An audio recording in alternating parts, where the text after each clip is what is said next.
নজর রাখবো যে খবর দিকে নিয়োগ প্রক্রিয়া শেষের সময়সীমা বাড়ালো সুপ্রিম কোর্ট এবং এসএসসি নবম দশম একাদশ দ্বাদশ শ্রেণীতে নিয়োগের সময়সীমা বাড়লো।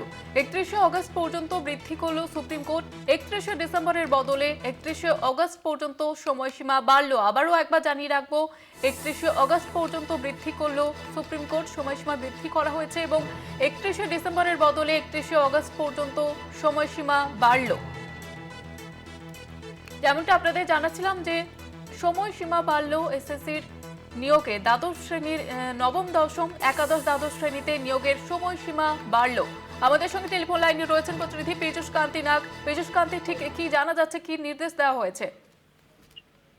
সুপ্রিম কোর্টের নির্দেশে এসএসসির যে 2016 নিয়োগ প্রক্রিয়াকে নতুন করে করার নির্দেশ জারি করা হয়েছিল, 30শে ডিসেম্বর মধ্যে নিয়োগ প্রক্রিয়া সম্পন্ন করার নির্দেশ দিয়েছিল সুপ্রিম কোর্টের বিচারপতিরা। পাশাপাশি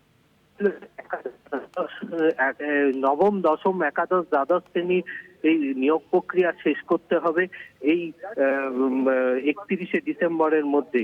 যেহেতু বিভিন্ন মামলা এখনো পর্যন্ত বিচারাধীন রয়েছে, তাই রাজ্যের তরফ থেকে এই আবেদন জানানো হয় যে এই সময়সীমা বৃদ্ধি করা হোক। রাজ্যের আবেদন মেনে সুপ্রিম কোর্ট নির্দেশ দিয়েছে এই সময়সীমা আগামী 31শে আগস্ট পর্যন্ত বৃদ্ধি করা হলো।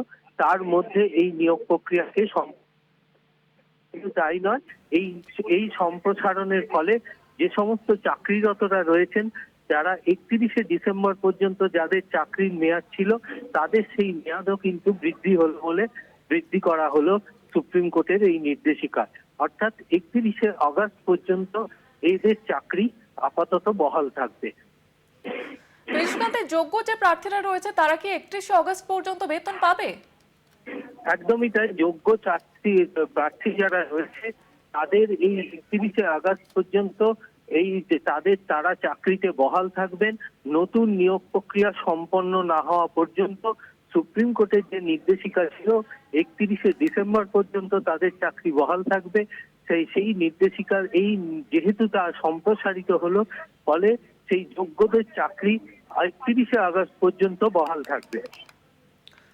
ধন্যবাদ জানাবো পীযূষ কান্তি। আমাদের সঙ্গে টেলিফোন লাইনে ছিলেন প্রতিনিধি পীযূষ কান্তি নাগ। যেমনটা আপনাদের জানাচ্ছিলাম যে নিয়োগ প্রক্রিয়া শেষের সময়সীমা বাড়ল সুপ্রিম কোর্ট এবং এসএসসি নবম দশম একাদশ দ্বাদশ শ্রেণীতে নিয়োগের সময়সীমা বাড়ল 31শে আগস্ট পর্যন্ত বৃদ্ধি করল সুপ্রিম কোর্ট এবং 31শে ডিসেম্বরের বদলে 31শে আগস্ট পর্যন্ত সময়সীমা বাড়ল এবং যারা যোগ্য প্রার্থী তারা 31শে আগস্ট পর্যন্তই তারা বেতন পাবেন, এমনটাই জানানো হয়েছে সুপ্রিম কোর্টের তরফ থেকে।